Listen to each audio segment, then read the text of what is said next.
Hello, I'm Dr. Kipps from the University of California at San Diego at the Moores Cancer Center, and I'm delighted to be joined by two excellent colleagues, both outstanding clinical investigators and research investigators.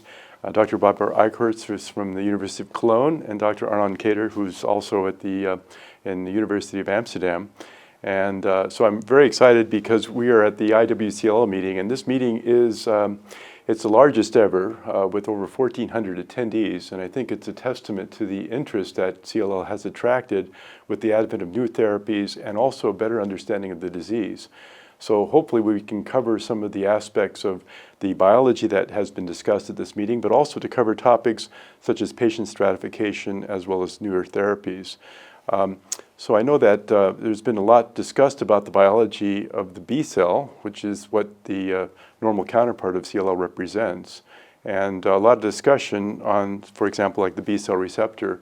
And I know, Arnon, you have done quite a bit of work also in this area too, but what has attracted your interest most about what has been discussed? I think what's interesting for me is that for the last maybe 15 years that I followed these meetings, every time again we get with new techniques the discussion, so what is the normal counterpart of CLL? And first we had only arrays, then we got RNA-seq, now we got metabolism inside. So we haven't figured out completely, if you agree, what actually is the normal counterpart of CLL, but we get whole new techniques which actually helped for the biology, but actually tremendously helped the treatment. And I think that was more kind of a side event that it happened, but because all the knowledge we got from the B cell receptor actually led to all the molecules that we now have that are very active. Mm-hmm. And I think it's very good that we don't stop there, but we still keep on looking what actually normal counterpart is, how the B cell receptor triggering works, and that we get now whole new features into that, like indeed metabolism and proteomics. Yeah, I think one thing is clear that the nature of the immunoglobulin receptor is very important, and I think more and more have been understood through the epigenetics of the disease, that the immunoglobulin mutation status is very important in defining what cell type the CLL originates. And you can define maybe two types of CLL patients, one that expresses unmutated antibody genes and the other expresses mutated antibody genes. Now, Barbara, you've been incorporating some of the ability to use this as a tool to stratify patients, and how are you addressing mutation status into your treatment algorithms?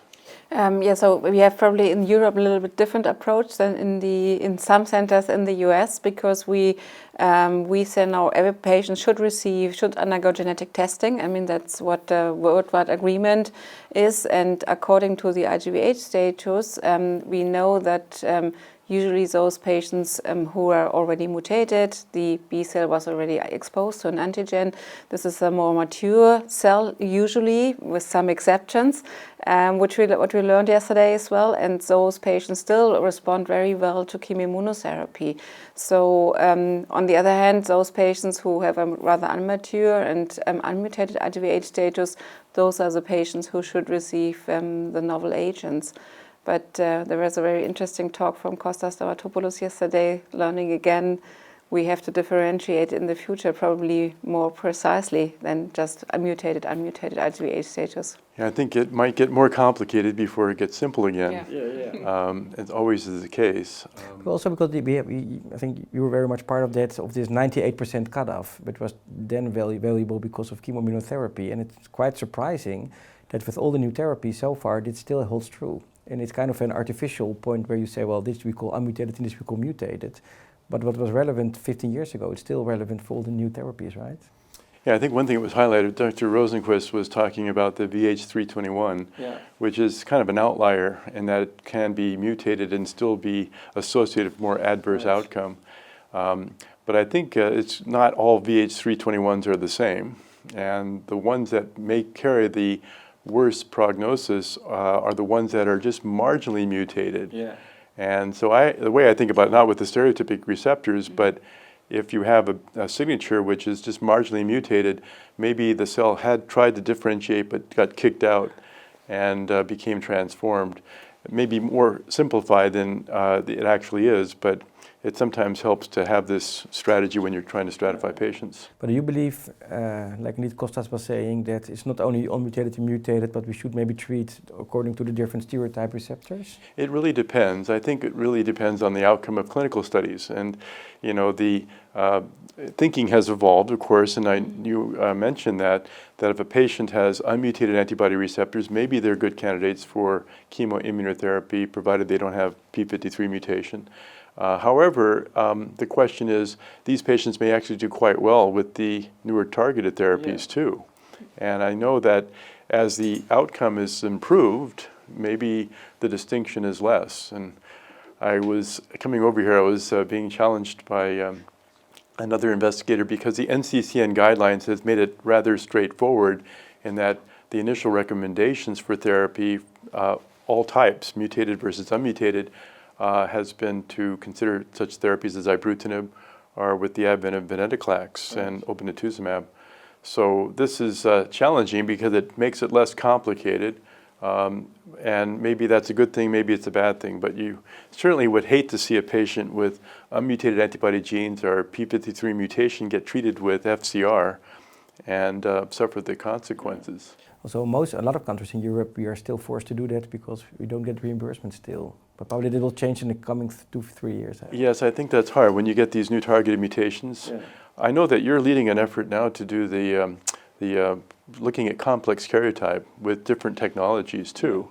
And that's become more and more relevant, even with these newer therapies. And maybe you can discuss the complex karyotype and some of the new tools that are being used to stratify patients. So actually, complex karyotype has been in there for quite some years, and there were a few problems there. First of all, it's very different than AML and myeloma, is that you don't have circulating cells by the get-go when you take blood, so you need to give stimuli in vitro. We have seen in the trials that have been done in the past that the quality can be very different. So the first thing we did in IRWIC, this big European consortium, is to see can we standardize the classical bending analysis. And we tried to do that, and actually that came out as a nice paper from Kostas Stapatopoulos in Blood that indeed it worked. And the other thing that we found is that we always thought 3 or more was bad news because we learned that from AML. And this study is actually suggesting that it's maybe not 3 or more, it can be 5 or more, but some complexities are different than the others. So that's, I think, a work in progress. And the problem though with CBA is that it's very laborious, it's expensive, and many labs also start to use now arrays, CGH arrays, to get the same information. So what we try also to do in the IRWIC is to see whether arrays actually give the same prognostic outcome as CBA, and maybe it's an easier and more standardized way to step over to another technique.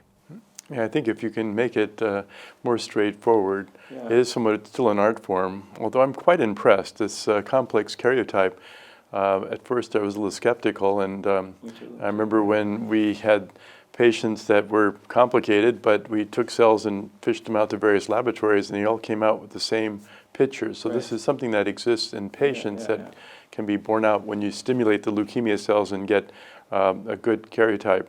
Are you incorporating that, or are you considering arrays, or what's your take on all of this? So we incorporate that now in the next generation of our clinical trials, because as we have seen, particularly in patients not having TP53 disruptions, there we see the difference between 3, 4, or 5 different aberrations in complex karyotype, and therefore we are implementing that. But since it's not so easy to confirm the results from one lab to the next one, and maybe we will need some longer follow-up, more data before we really do treatment decisions.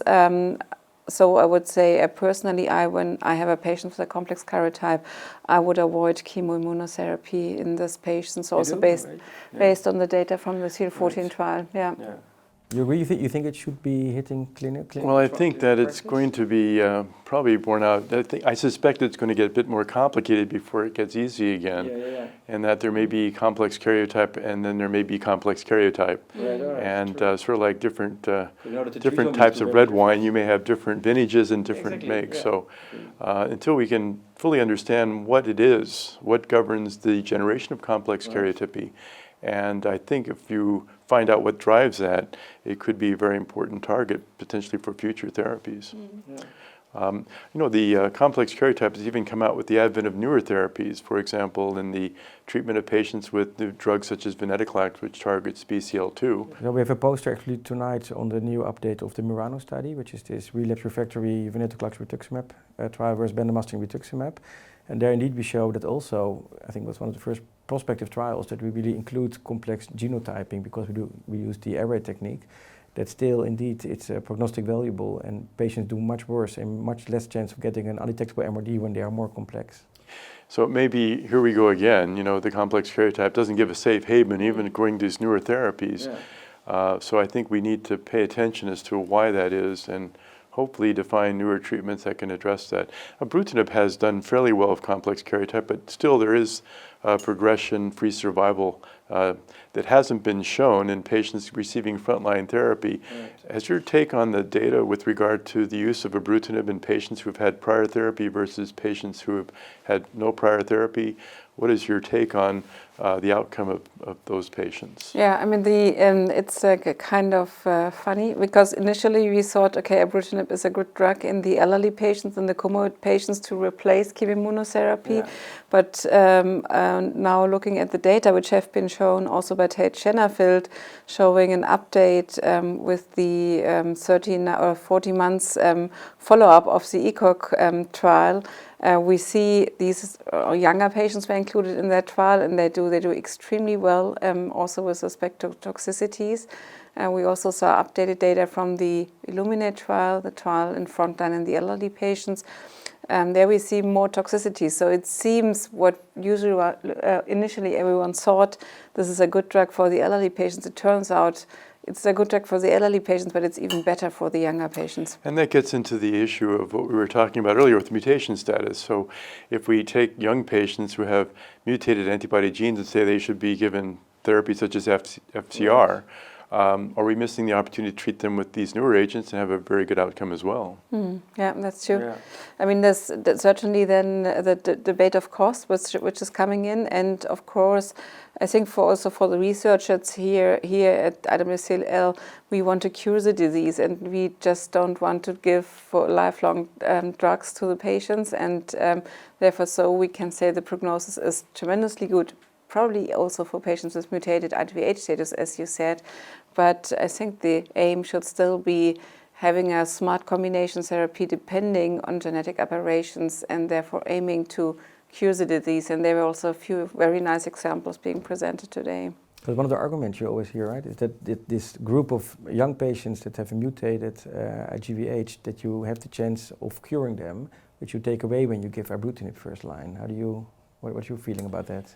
Well, I think that ibrutinib frontline does seem to have a different outcome than the earlier published data involving patients who had multiple prior rounds of therapy.